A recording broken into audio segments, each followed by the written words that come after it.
अभिवादन स्वीकार कीजिए ब्रजेश मिश्रा का और आप देखना शुरू कर चुके हैं द डिबेट।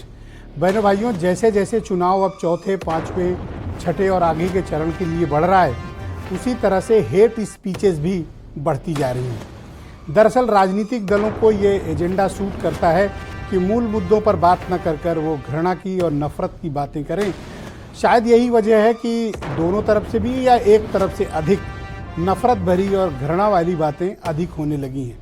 उकसाने की बातें अलग से होने लगी हैं और फिर से कम्युनल एजेंडे पर चर्चा शुरू हो गई। लेकिन क्या जनता इस एजेंडे को स्वीकार रही है या फिर इस बार जनता मूल मुद्दे पर बनी हुई है? नेता चक्कर काट रहे हैं कि जनता अपने मुद्दे भूल जाए। आज चर्चा हम इसी विषय पर करने वाले हैं। बहनों भाइयों, नवनीत राणा भारतीय जनता पार्टी की लीडर, इंडिपेंडेंट एमएलए और अमरावती की सांसद नवनीत राणा बहुत ही चर्चित नेता हैं और आजकल अक्सर विवादों भरे बयान देने के लिए जानी जाती हैं। नवनीत राणा हैदराबाद में असदुद्दीन ओवैसी के खिलाफ एक कैंपेन करते हुए उन्होंने कहा कि अगर 15 सेकंड के लिए जो अकबरुद्दीन ओवैसी ने 2012 में स्टेटमेंट दिया था, उसका जवाब 12 साल के बाद नवनीत राणा देने पहुंची हैदराबाद। उनका कहना है कि हमको केवल 15 सेकंड मिल जाएं तो ये छोटे बड़े मतलब ओवैसी ब्रदर्स ये इधर आएंगे कि उधर जाएंगे पता ही नहीं चलेगा। जिस तरह से वो भाषण दे रही थी, वो भाषण से ऐसा प्रतीत हो रहा था कि वो उकसाने की कोशिश कर रही हैं।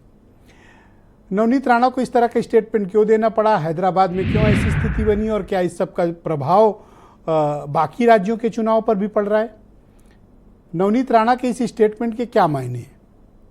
वो गुजरात भी गई थी, अभी उत्तर प्रदेश तो नहीं आई हैं, लेकिन बाकी जगहों पर गई और उन्होंने ये बयान दिए। बहनों भाइयों, इन दिनों आप देख रहे होंगे कि हर बड़े नेता का एजेंडा घृणा और नफरत पर अधिक फोकस होता जा रहा है।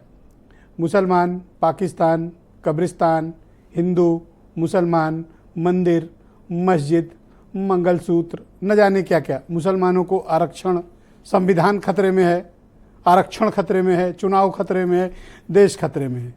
एक पार्टी कहती कि हमको जिताओ नहीं तो देश तो टूट ही जाएगा, दूसरी कहती हमें इसलिए जिताओ क्योंकि हम इसको बहुत मजबूत करेंगे। दरअसल ये लड़ाई क्या कोर इशूज से ध्यान भटकाने के लिए है? इस तरह की हेट स्पीच का क्या मायने है? बहनों भाई, इसमें कोई दो राय नहीं है कि जिस तरह की कार्रवाई भारत के निर्वाचन आयोग को करनी चाहिए, इस बार के चुनाव में वो मिसिंग है। ऐसा लगता है कि चुनाव आयोग इस बार थोड़ा इन सब विषयों पे ध्यान ही नहीं दे रहा है। और ऐसा नहीं है कि सिर्फ एक तरफ कार्रवाई, वो दोनों को इसी तरह की ढील दिया है कि तुम भी अपना स्कोर सेटल कर लो, तुम भी कर लो। इस बार चुनाव आयोग की सख्ती, उनकी कार्रवाई, प्रशासनिक या पुलिस अफसरों में उनका भय, नेताओं की जुबान पर कंट्रोल, इस बार कुछ भी नहीं हो रहा है। वो भी तब जब अभी हमने 3 चरण ही कंप्लीट किए हैं, 4 अभी बाकी है। ये बात कहाँ तक जाएगी? पहले चरण में ये बात नहीं थी, पहले चरण की वोटिंग तक ये सब नहीं था। ये सब एंट्री हुई है इसकी दूसरे चरण से और तीसरे आते आते ये एक बड़ा रूप अख्तियार कर चुकी है। इस तरीके की भाषा, शब्दावली जो एक दूसरे के लिए बोली जा रही है, इनके क्या मायने हैं? कांग्रेस के भी 2 नेताओं पर निर्वाचन आयोग ने कुछ घंटों का प्रतिबंध लगाया कि वो अपनी रैलियां नहीं कर सकते हैं। तेलंगाना के पूर्व मुख्यमंत्री और बीआरएस पार्टी के अध्यक्ष के चंद्रशेखर राव पर भी 48 घंटे का प्रतिबंध लगा। बीजेपी के भी एक नेता पर 2 दिन का प्रतिबंध चुनाव आयोग ने लगाया। लेकिन बहनों भाइयों, इस तरह के मुद्दे क्या शिक्षा, गरीबी, बेरोजगारी, कोर इशूज को, इंफ्रास्ट्रक्चर, देश की अर्थव्यवस्था, काम धंधा, बेहतर माहौल, कॉम्पिटिटिव माहौल, क्या इनको प्रभावित करते हैं? किसानों के मुद्दे और युवाओं के मुद्दे, महिलाओं की समस्याएं, इस तरह के मुद्दों की ज़रूरत राजनीतिक दलों से को कब आन पड़ती है? ऐसे बयान ये दाल में तड़के की तरह होते हैं, जो नेताओं को भी सूट करते हैं, उनके वोट बैंक को भी सूट करते हैं, उनके कैंडिडेट्स को भी सूट करते हैं। और ऐसा नहीं कि सिर्फ एक पार्टी ऐसा करती हो। बहनों भाइयों, ये सब कुछ निर्भर करता है पॉलिटिकल पार्टीज़ के अपने अपने इंटरेस्ट पे। जिसका जहाँ इंटरेस्ट दबा है वो उस तरह की भाषा बोलता है। अपोजिशन को लग रहा है कोर इशूज चल रहे हैं, संविधान खत्म होगा, आरक्षण खत्म होगा, चल रहा है, वो वही चलाए जा रहे हैं।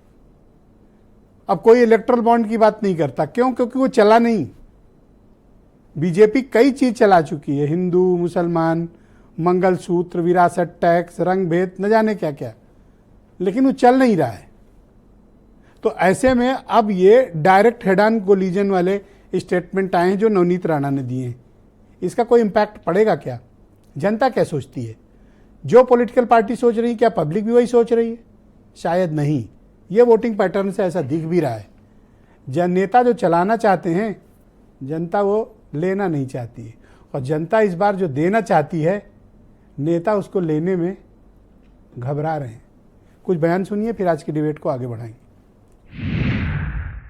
छोटा बोलता है कि पुलिस को 15 मिनट हटा दो, तो हम दिखाएंगे, बोले कि क्या कर सकते हैं। छोटे को मेरा कहना है, तेरे को 15 मिनट लगेंगे छोटे, और हमको सिर्फ 15 सेकंड लगेंगे।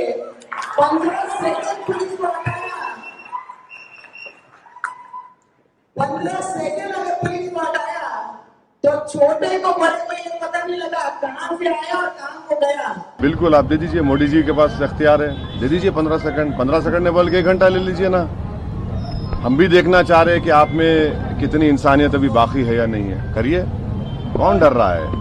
कौन डर रहा है? हम तो तैयार हैं। तो बहनों भाइयों, आज की परिचर्चा को हम आगे बढ़ाएंगे। मेरे साथ स्टूडियो में चंचल यादव समाजवादी पार्टी के प्रवक्ता हैं, प्रियंका गुप्ता कांग्रेस कमेटी की प्रवक्ता हैं, आसिम वकार MIM के राष्ट्रीय प्रवक्ता, और आसिम वकार के दोस्त हीरो वाजपेयी भारतीय जनता पार्टी के उत्तर प्रदेश के प्रवक्ता हैं। मेरे साथ मौजूद हैं ब्रजेश शुक्ला जी, जाने माने पत्रकार हैं, वो बहुत चुनाव देख चुके हैं। ऐसी स्पीचेज ऐसे मौक़ों पर क्यों आती है, आज वो जवाब देंगे।